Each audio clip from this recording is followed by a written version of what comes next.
মা বোনেরা, আজকে আমার খাদিজাতুল কুবরা রাদিয়াল্লাহু তাআলা আনহা আমার নবী মুস্তাফা সাল্লাল্লাহু তাআলা আলাইহি ওয়াসাল্লামের যেন মাথাটা যেন নাড়তেছে, চুলটা যেন নাড়তেছে।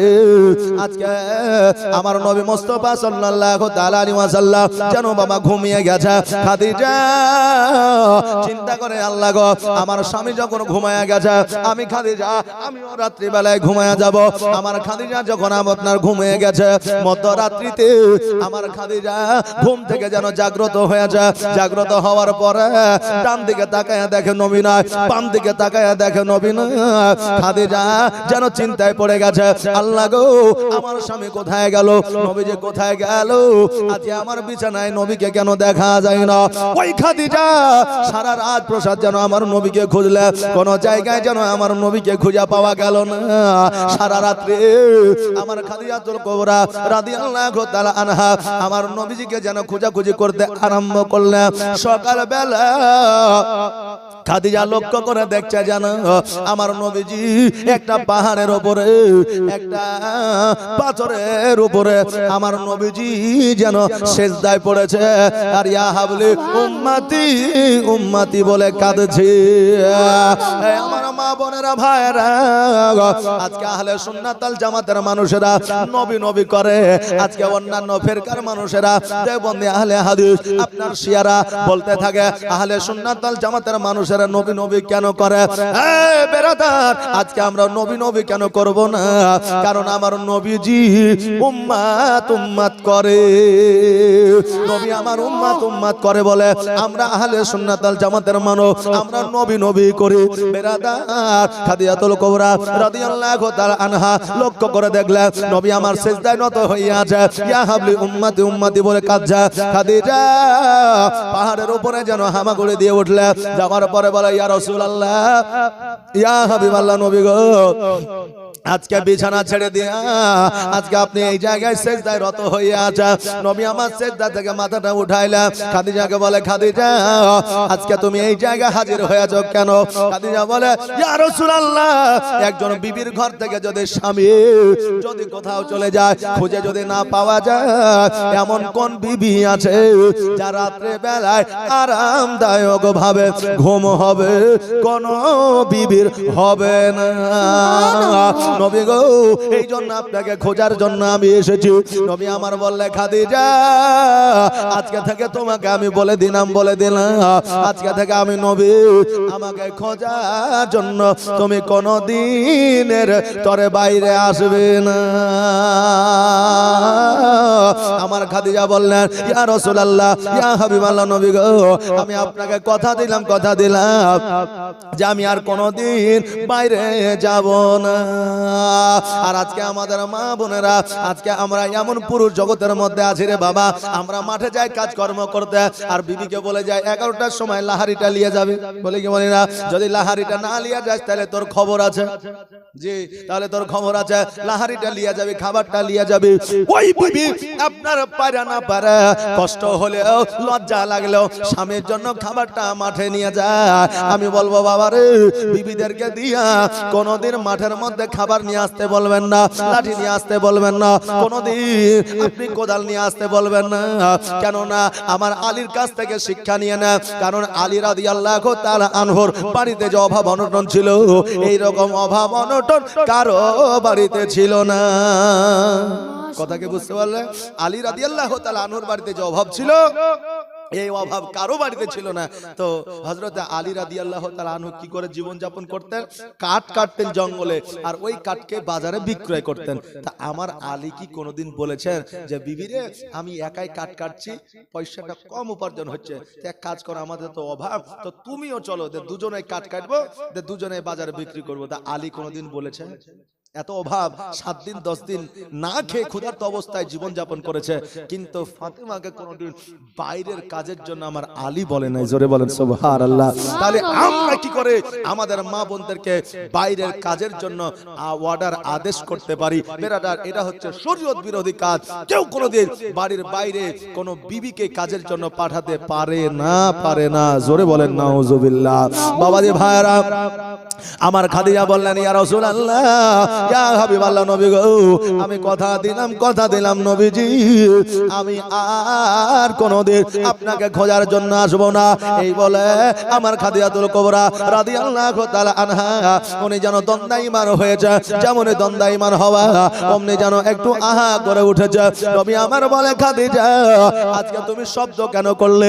খাদিজা বললে ইয়া রাসূলুল্লাহ আমি যখন পাহাড়ে উঠেছিলাম আমার হাঁটু আর কহিনাটা কত বিক্ষত হয়ে গেছে, আজকে যখন আমি দন্দাইমান হয়েছি আমার শরীরটা কহিনা আর হাঁটুটা কত বিক্ষত হয়ে গেছে, কাম হয়ে গেছে, যন্ত্রণা ব্যথা বেদনা হয়, এই জন্য আমি একটু আওয়াজ করেছি।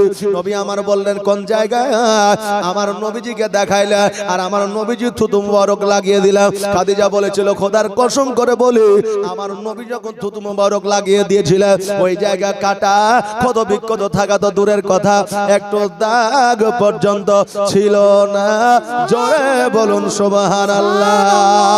আল্লাহর নবী নূরের নবী গো আপনি নবী আমার আজীবনের জীবন, আপনি আমার জীবন সাথী অন্ধকার কবরের বাতি, আপনি নবী আমার নির্জনের একজন। আল্লাহর নবী নূরের নবী গো আপনি নবী আমার আজীবনের জীবন। আর দেখে আপনার মজেজা ভাগবতী হয় খাদিজা, দেখে আপনার মজেজা ভাগবতী হয় খাদিজা, সপে দিল নবী আজীবন আর যৌবন।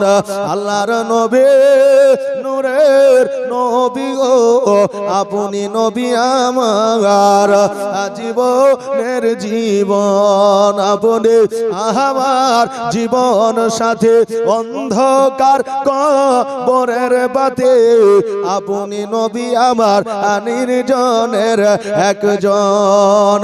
আল্লাহর নবী নূরের নবী গো আপনি নবী আমার জীবনের জীবন। আল্লাহুম্মা সাল্লি আলা সাইয়্যিদিনা মাওলানা মুহাম্মদ ওয়া আলা আলি সাইয়্যিদিনা মাওলানা মুহাম্মদ সাল্লাল্লাহু আলা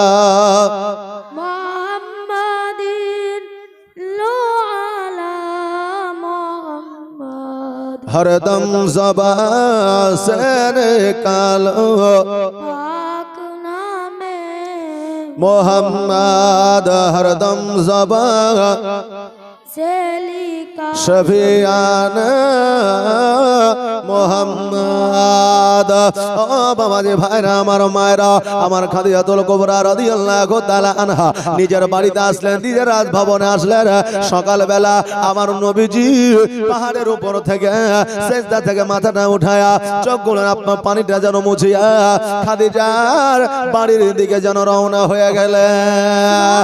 আমার নবীজিকে দেখিয়া এইদিকে আপনার মক্কাবাসীরা বলতেছে দেখ রে দেখ, যেই নবীর জমি ছিল না, জায়গা ছিল না, যেই নবীর বাপ নাই মা না, আজকে খাদিজার সম্পত্তি দেখিয়া আজকে খাদিজাকে আমার নবীজি বিবাহ করেছে, আজকে মুহাম্মদ সাল্লাল্লাহু আলাইহি সাল্লাম বিবাহ করেছে। খাদিজাকে বিবাহ করে আজকে খাদিজার সমস্ত সম্পদের মালিকানা নবী নিয়েছে। জোরে বলেন নাউজুবিল্লাহ। নবী আমার এই কথাটা শুনিয়া আল্লাহকে বলছে আল্লাহ গো আজকে যদি আমার মা বেঁচে থাকতো মক্কা নগরের মানুষেরা এই কথা বলতে পারতো না, আজকে যদি আমার আব্বা বেঁচে থাকতো মক্কা নগরের মানুষেরা এই কথা বলতে পারতো না, আজকে যদি আমার দাদা আব্দুল মুত্তালিব বেঁচে থাকতো আজকে মক্কা নগরের মানুষেরা এই কথা বলতে পারতো না। আল্লাহ আজকে মক্কা নগরের মানুষেরা যখন এই কথা বলছে আমি খাদিজার রাজত্ব আমি সকল মিসকিনকে দান করে দিব। নবী আমার খাদিজাতুল কুবরা রাদিয়াল্লাহু তাআলা আনহা রাজপ্রাসাদে আসিয়া একটা কোণার ঘরে বসে যেন আমার নবীজি টুকরে টুকরে যেন কান্না করে। খাদিজা আমার নবীজির কাছে যাইয়া বলে, ইয়া রাসূলুল্লাহ, ইয়া হাবিবাল্লাহ, নবী গো, আপনি এইভাবে কেন কান্না করেন? আপনার চোখে কেন পানি গো নবী? কারণ আপনার কান্না আমি নবী, তোমার কান্না আমি খাদিজা সহ্য করতে পারি না। নবী আমার বলে, খাদিজা আজকে ইসলামের জন্য তোমার সমস্ত সম্পদকে দান করতে পারবে না। আজকে আমি নবী, আমার জন্য তুমি কি তোমার সোনা হীরা মণি মুক্তা তুমি কি দান করতে পারবে না? খাদিজা বলে, নবী গো, আজকে আমার সম্পদ তো দূরের কথা, আজকে হীরা মণি মুক্তা তো দূরের কথা, নবী গো, আজকে আপনার জন্য আমি খাদিজা আমার শরীরের চামড়াগুলো ছিলিয়া আপনার পায়ের তলে বিছায়া দিতে পারি। আরে বাবা, আমার নবী খাদিজাকে কত ভালোবাসতে, আর আমার খাদিজাতুল কুবরা রাদিয়াল্লাহু তাআলা আনহা আমার নবীকে কত ভালোবাসতে। সমস্ত জমি জায়গাগুলো, সমস্ত অট্টালিকা, রাজপ্রাসাদ, সমস্ত সোনাদানা হীরা মণি মুক্তা ফকির মিসকিন গরিবের মধ্যে বিলি বন্টন করে দিলেন। আর খেজুর গাছের পাতার ছাউনিতে যেন বসবাস করতে আরম্ভ করলে, খেজুর গাছের ছাল দিয়ে বিছানা বানাইলে, খেজুর গাছের ছাল দিয়া যেন বালিশ বানাইলে, আর খেজুর গাছের ছালের বালিশে আমার খাদিজা আর আমার নবী মুস্তাফা আরামদায়ক ভাবে ঘুমাইতে। আজকে বর্তমানে আমরা তোষকের উপরে শুইয়া, আজকে আমরা আরামদায়ক বালিশে মাথা দিয়া আমরা রাত্রি বেলায় ঘুমাইতে পারি না। অনেক সময় ঘুমের ট্যাবলেট মারিতে হয়, নাকি বলে? অনেক সময় ঘুমের ট্যাবলেট মারতে হয়। আমার নবী একদিন বলতেছে, খাদিজা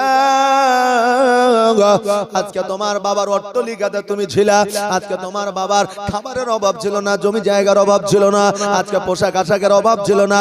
খাদিজা আজকে আমার বাড়িতে খেজুর গাছের ছাউনি, আজকে সময় মতো খাবার জোটে না, আজকে একটা পোশাক তোমাকে আমি দিয়েছি। খাদিজা আজকে তোমার বাপের সম্পদে যে সুখ তুমি পেয়েছো, আমি নবী হয়তো সেই সুখ দিতে পারি না। খাদিজা বললেন, ইয়া রাসূলুল্লাহ, ইয়া হাবিবাল্লাহ, নবী গো, আপনি ওই রকম করে বলবেন না, কারণ আমার আব্বা জানের সম্পদে আমি যেই সুখ পেয়েছিলাম, যেই শান্তি পেয়েছিলাম, আজকে নবী গো আপনার জীর্ণ কুটিরে তার চাইতে 1000 গুণ বেশি আমি শান্তি পাই। আল্লাহু আকবার, সুবহানাল্লাহ, সুবহানাল্লাহ। হে বাবাজি, ভাইরা, আমার মায়েরা, আমার নবী মুস্তাফা সাল্লাল্লাহু তাআলা আলাইহি ওয়াসাল্লাম যেন বাবা খুশি হয়ে গেল। এই আমার মা বোনেরা, তোমার স্বামীর যেমনই উপার্জন হোক না কেন, তোমার স্বামী যে কাজে লিপ্ত থাকুক না কেন, তোমার স্বামীর যেমনই সম্পদ থাকুক না কেন, একজন বিবির কাছে একজন স্বামী কোনোদিন গরিব হতে পারে না।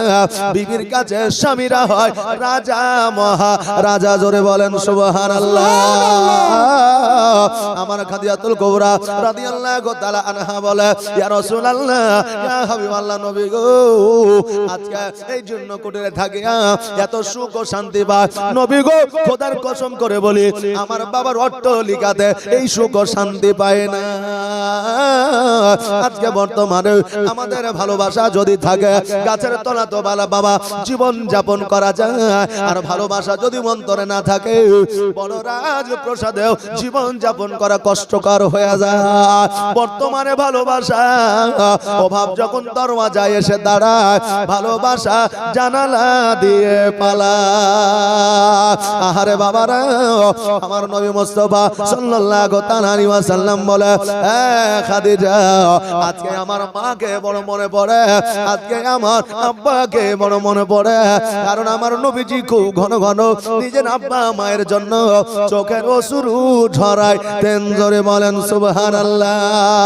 তোমার স্মৃতি আজ বারে বারে কেন যে পড়ছে মনে, তোমার মায়াবী মুখটা মাগো ভাসে শুধু দুনয়নে, ভাসে শুধু দুনয়নে। মা, ও মা, ফিরে কি আর আসবে না, দেখা কি আর হবে না।